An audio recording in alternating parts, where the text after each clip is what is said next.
Rekaman saat kendaraan lapis baja Angkatan Bersenjata Federasi Rusia menerkam posisi pasukan Ukraina dengan tembakan artileri ramai beredar di media sosial Telegram pada Rabu 9 November 2022. Tank T-72B militer Rusia menembaki pasukan Ukraina dengan peluncur granat RKG-3 di daerah Pavlovka.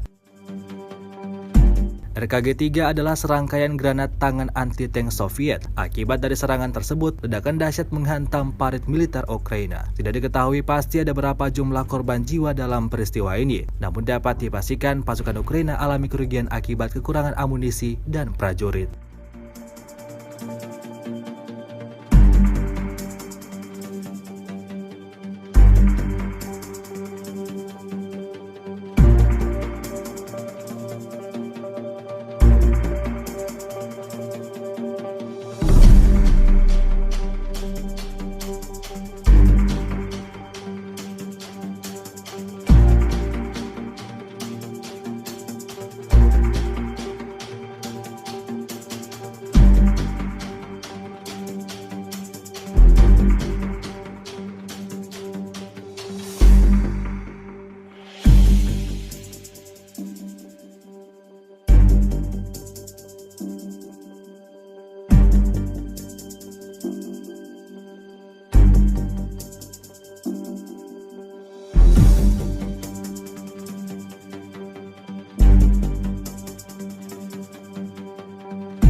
Terima kasih sudah nonton. Jangan lupa like, subscribe, dan share ya.